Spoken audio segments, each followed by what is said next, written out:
Que se cache-t-il sous l'étendue apparemment interminable de sable du Sahara? Pendant des années, les scientifiques ont tenté de dévoiler les secrets de ce désert mystérieux, et maintenant ils ont fait une avancée incroyable. Saviez-vous que le Sahara tel que nous le connaissons aujourd'hui serait méconnaissable il y a 11 000 ans? Les vents viennent de l'océan. Cela s'appelle l'effet mousson et apporte de la pluie au Sahara. Préparez-vous à voyager au cœur du Sahara avec nous. Pendant que nous vous révélons la découverte révolutionnaire que les scientifiques explorant le Sahara viennent d'annoncer. Des sources d'eau cachées aux fossiles anciens, c'est une histoire que vous ne voudrez pas manquer. Alors prenez votre équipement et explorons le Sahara comme jamais auparavant. Faisant rougir l'Amazonie, Sahara ou savane, préparez-vous à être ébahis, car les scientifiques ont découvert quelque chose de stupéfiant dans le désert du Sahara qui changera tout ce que vous pensiez savoir. Saviez-vous que le Sahara était autrefois un paradis luxuriant qui ferait paraître la forêt amazonienne comme un simple jardin? Le désert aride que nous connaissons aujourd'hui était autrefois une terre d'abondance, remplie de végétation verte, beuvac, et d'une faune florissante. Eh bien, les scientifiques ont découvert que tout a commencé après la dernière glaciation, lorsque le Sahara est passé d'un désert stérile à un paradis vert. Avec la végétation qui poussait sur les dunes de sable et les précipitations qui transformaient les cavernes arides en lacs, la zone maintenant connue sous le nom de Sahara est devenue verte, attirant des animaux comme les hippopotames, les antilopes, les éléphants et d'autres, les ancêtres sauvages du bétail domestiqué moderne. Mais attendez, comment tout cela est-il arrivé? Tout a commencé il y a 8000 ans, lorsque l'inclinaison de la Terre a commencé à changer d'environ 24 degrés à 23,5 degrés actuels, ce qui a provoqué une augmentation du rayonnement solaire et amplifié la mousson africaine. Ce changement saisonnier du vent a apporté l'humidité de l'océan Atlantique au désert, auparavant stérile, le transformant en un passage couvert d'herbes et d'arbustes, où prospéraient aussi bien les humains que les animaux. Cependant, ce paradis n'a pas duré éternellement. Un changement climatique brutal s'est produit, et le Sahara vert a soudainement disparu, ne prenant que 200 ans pour le faire. Bien que le changement de la radiation solaire ait été graduel, la transformation du paysage a été soudaine, ne laissant derrière elle que des souvenirs et des rimes d'établissements humains. Mais il y a une lueur d'espoir. Le Sahara peut redevenir vert, mais en raison des émissions de gaz à effet de serre causées par l'homme, personne ne peut prédire quand cela se produira. Alors attachez votre ceinture et préparez-vous à être témoin des merveilles du Sahara, car qui sait quelles autres incroyables découvertes attendent d'être déterrées. Des lacs préhistoriques aux écosystèmes cachés, le Sahara est une terre de mystères infinis qui attendent d'être explorés. Ancien mégabac, vous ne croirez pas ce que les scientifiques ont découvert sous les sables brûlants du désert du Sahara. Accrochez-vous bien à ça. Ne dites pas que nous ne vous avons pas prévenu. Il s'avère qu'après tout, le désert du Sahara n'est pas seulement une vaste étendue de sable chaud et sec. Non, il cache une surprise préhistorique sous sa surface. Un mégalac, précisément. Un lac si grand qu'il couvrait plus de 42 000 milles carrés à son apogée. Et notez bien qu'il s'est formé il y a la bagatelle de 250 000 ans. Le géologue Ted Maxwell et son équipe. Ils ont fait cette découverte en étudiant les données radar de la navette spatiale de la NASA, mission de topographie par radar. C'est incroyable ce qu'on peut trouver quand on s'ennuie et qu'on parcourt des ensembles de données. Mais attendez, il y a plus. Ils ont également trouvé des preuves d'un lac plus petit qui couvrait une superficie d'environ 18 miles carrés. Et les archéologues croient que ces lacs pourraient avoir soutenu les schémas de migration humaine pendant le Pléistocène inférieur et moyen. Qui aurait dit que sous les sables brûlants du désert se trouvait un vaste oasis préhistorique? C'est comme trouver un diamant dans un tas de charbon. Le Sahara, foyer des plus grandes créatures marines maintenant que les scientifiques ont révélé la découverte de l'oasis préhistorique qui se trouvait sous le Sahara, laissez-nous vous dire que cela ne s'arrête pas là, car les scientifiques viennent de découvrir une nouvelle incroyable. Le désert du Sahara, connu pour son paysage stérile et ses températures extrêmes, a autrefois été le foyer de certaines des plus grandes créatures marines qui aient jamais existé. Oui, ils en vivaient juste.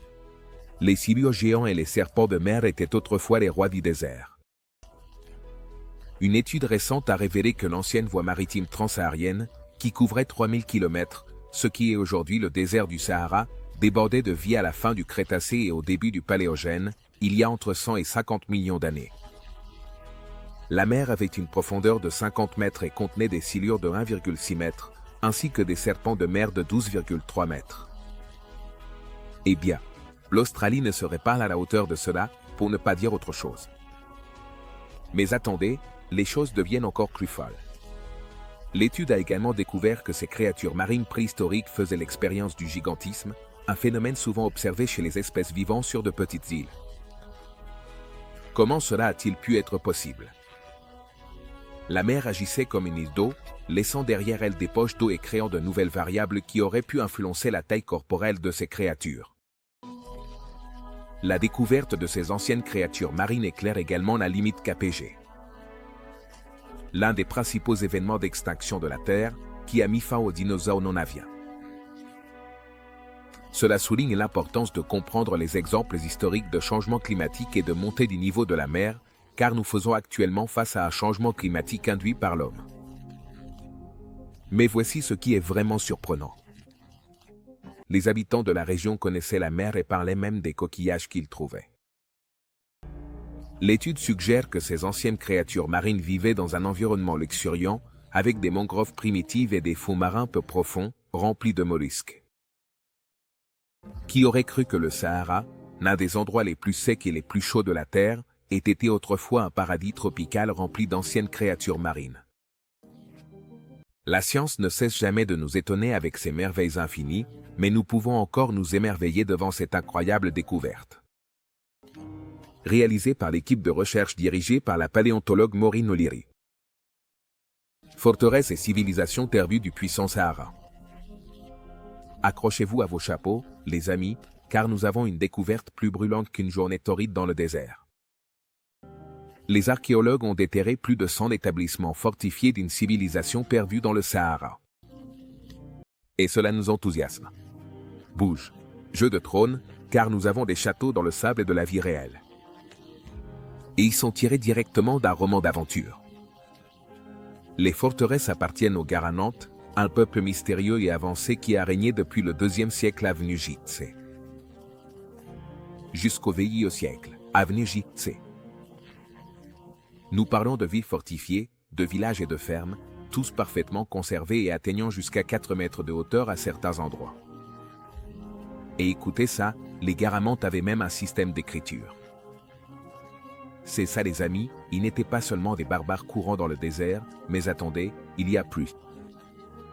Ces habitants du désert étaient des maîtres de l'irrigation, utilisant des canaux souterrains pour extraire des dépôts d'eau préhistoriques et cultiver des récoltes méditerranéennes comme le blé, l'orge, les figues et les raisins.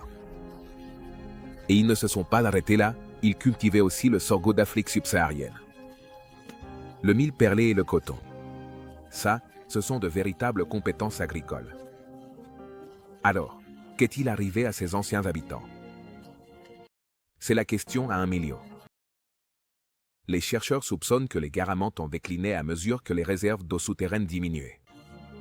Et l'effondrement de l'Empire romain et l'augmentation des conflits dans la région méditerranéenne n'ont certainement rien arrangé.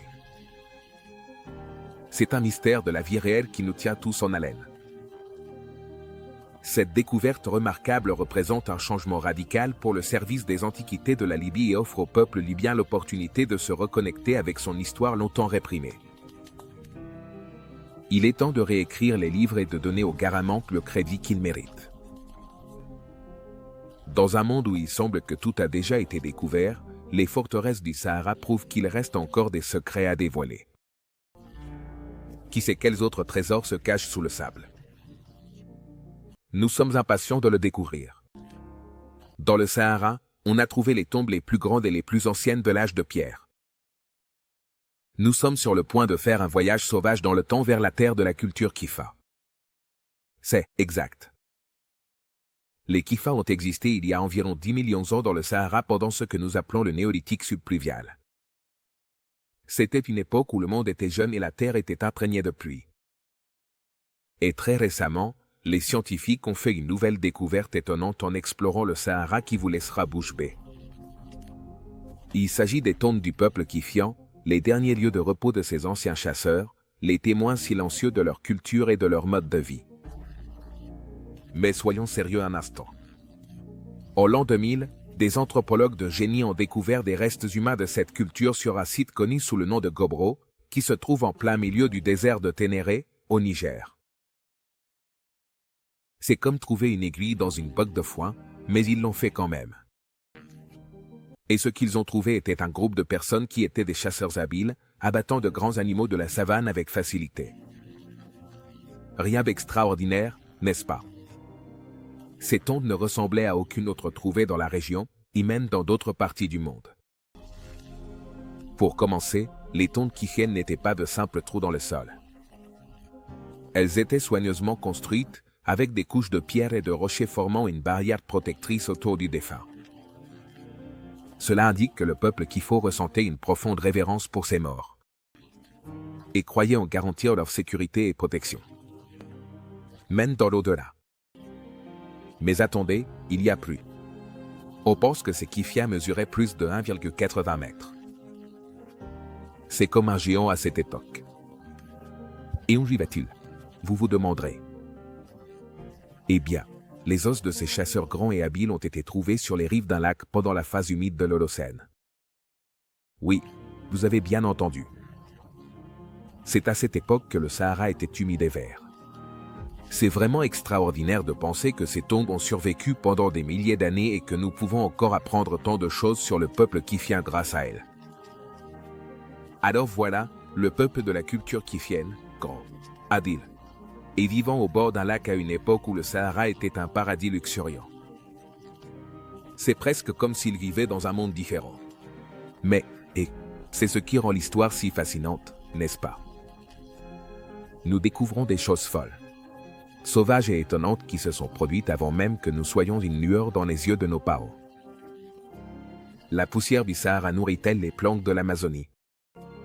Que se passe-t-il lorsque vous mélangez le plus grand et le plus chaud désert de la Terre avec la plus grande forêt tropicale? De la poussière, et beaucoup. C'est ça. Le désert du Sahara et la forêt amazonienne sont connectés par un nuage doré de sable et de broussailles qui s'étend à travers l'océan Atlantique, emportant avec lui un nutriment essentiel inattendu pour la vie végétale florissante de l'Amazonie, le phosphore. Grâce aux données des satellites de la NASA, les scientifiques ont quantifié pour la première fois la quantité de poussière qui voyage du Sahara à l'Amazonie et combien de phosphore elle transporte avec elle. Il s'avère que ce voyage transcontinental de la poussière est plus important que nous le pensions.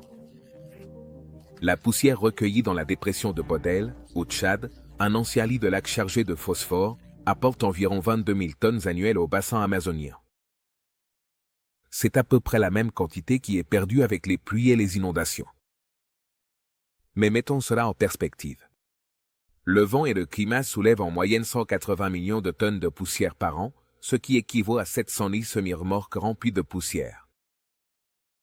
Ensuite, la poussière parcourt une distance de 1600 miles à travers l'océan Atlantique, avec environ 132 millions de tonnes encore suspendues dans l'air près de la côte orientale de l'Amérique du Sud.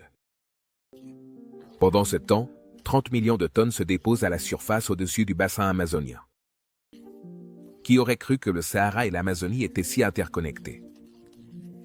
Peut-être qu'un jour l'Amazonie enverra un peu de pluie en échange d'un peu de sable. Qui sait? Quoi qu'il en soit, cette connexion inattendue entre deux des écosystèmes les plus diversifiés de la planète démontre que Mère Nature a toujours un atout dans sa manche. Fossiles de dinosaures. Le désert du Sahara peut être un vaste et stérile désert, mais c'est aussi un trésor pour les paléontologues. C'est exact. Au cas où vous ne le sauriez pas, les dinosaures avaient l'habitude de se promener sur les dunes sablonneuses du Sahara. Qui a besoin d'un parc jurassique quand on a le Sahara marocain? Il ne s'agit pas de n'importe quel fossile de dinosaure, cela dit. Rien que l'année dernière, ils ont découvert quelques véritables poids lourds, comme le Mansourasauris chainé, qui aurait pesé la bagatelle de 5 tonnes. C'est un grand lézard. Et n'oublions pas les plésiosaures, Les reptiles marins à non-coup de l'ère des dinosaures qui ont été découverts dans un système fluvial vieux de 100 millions d'années. Il s'avère que certaines espèces de plésiosaures pourraient avoir été des créatures d'eau douce, ce qui est nouveau pour nous. Que découvriront-ils ensuite? Un tyrannosaure rex enterré sous les dunes? Découvriront-ils que des paresseux géants erraient dans le désert? Qui sait, mais une chose est sûre, le désert du Sahara cache quelques joyaux paléontologiques importants. Donc, si vous cherchez une aventure à la Indiana Jones dans la vie réelle, vous voudrez peut-être faire vos valises et vous diriger vers le Sahara. Qui sait ce que vous pourriez trouver en augmentant de taille? Écoutez, les amis, car il est temps de démonter quelques mythes sur le désert. Contrairement à la croyance populaire, le désert du Sahara n'est pas le plus grand du monde.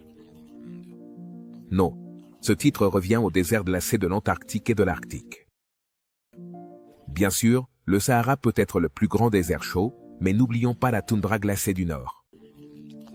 Vous vous demandez peut-être, quel est le problème avec la taille des déserts? La taille des déserts peut ne pas sembler si importante, mais l'expansion du Sahara est quelque chose que nous devrions tous craindre et surveiller. C'est exact.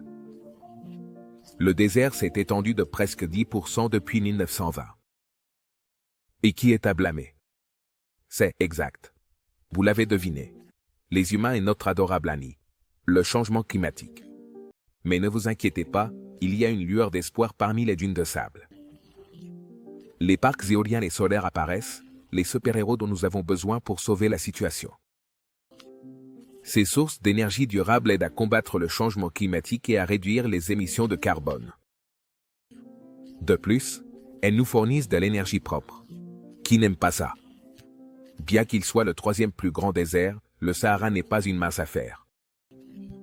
Avec plus de 8,6 millions de kilomètres carrés. Mais voici le piège. Le désert est un changeur de forme. Sa taille change avec les saisons, s'étendant et se contractant comme un organisme qui respire. Les scientifiques estiment que le Sahara est maintenant 10% plus grand qu'il ne l'était il y a presque 100 ans. Il est certain qu'une partie de cette croissance est due au cycle climatique naturel, mais nous ne pouvons pas ignorer l'impact de nos propres actions. Alors, prenons une grande respiration. Et rappelons-nous que chaque action que nous entreprenons peut faire la différence. Même si c'est juste éteindre un interrupteur de lumière ou partager une voiture, nous pouvons tous faire notre part pour aider à préserver notre planète et éviter que le Sahara et d'autres déserts ne s'étendent encore plus. Dunes de sable chantantes. Les sables chantants du Sahara. C'est une symphonie qui ferait rougir Beethoven et qui déroute les scientifiques depuis des siècles. Ce phénomène particulier, qui va des sifflements au son retentissant, a été documenté par des aventuriers et des scientifiques, de Marco Polo à Charles Darwin. C'est comme si le désert lui-même essayait de nous dire quelque chose, ou peut-être qu'il s'entraîne simplement pour son prochain concert au Carnegie Hall. Alors, quelle est la cause de cette étrange musique? Certains experts pensent que le responsable est la taille des grains de sable ou la forme des dunes. D'autres pensent que c'est simplement la manière qu'a le désert de s'amuser. Quelle que soit la raison, c'est une expérience hypnotisante qui attire des visiteurs du monde entier. Le son des sables chantants peut varier des vibrations de basse fréquence à un orchestre en bonne et due forme. C'est comme si le désert chantait pour lui-même, créant un registre musical unique pour chaque zone. Et maintenant, grâce à des recherches scientifiques récentes, nous pouvons même recréer ces sons artificiellement dans un laboratoire. Qui a besoin d'une playlist Spotify quand on peut simplement écouter les grands succès du désert du Sahara? Alors, si jamais vous vous retrouvez aéré parmi les dunes sans fin du Sahara, gardez bien les oreilles ouvertes. On ne sait jamais quel type de concert le désert vous réserve. Le Sahara est surtout fait de roches et non de sable. Pensiez-vous que le Sahara n'était qu'une vaste étendue de dunes de sable interminables? Réfléchissez à nouveau. Le Sahara est un paysage diversifié et complexe, composé de bien plus que de sable. En fait, seulement 30% du désert est constitué de sable, le reste étant principalement des graviers et des paysages rocheux. Ne vous laissez pas tromper par les films hollywoodiens. En plus de ces dunes interminables et de ces chameaux, le Sahara possède d'autres caractéristiques terrestres uniques, telles que des salines, des vallées arides, des plateaux rocheux, des montagnes, des rivières, des ruisseaux et des oasis. Oui, vous avez bien entendu. Des rivières dans le désert. Et si vous pensez que les dunes de sable sont les points les plus élevés du désert, réfléchissez Y à nouveau.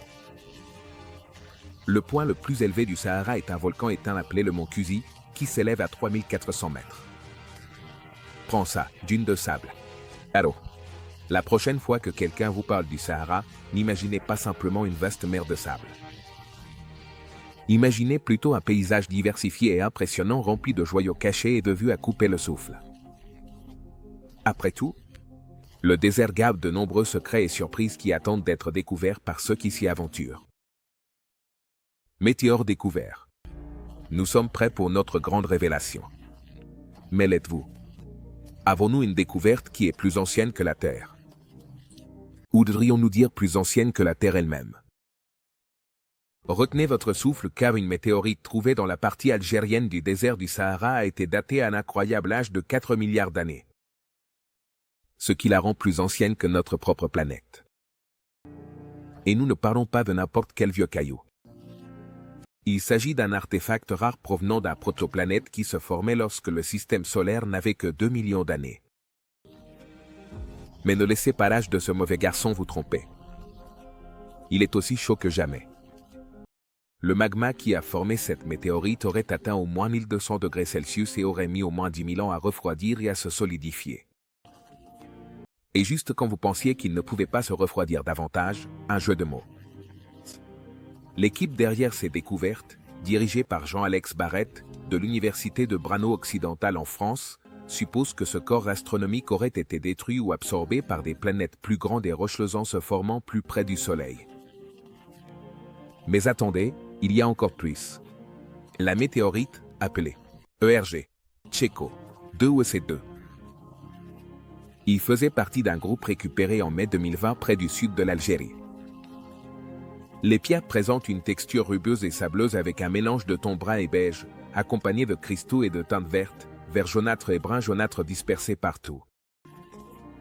Et si cela ne suffisait pas à éveiller votre intérêt, cette roche est classée comme une chondrite, une météorite provenant d'un corps parent avec une croûte et un noyau différenciés. Comme les planètes rocheuses.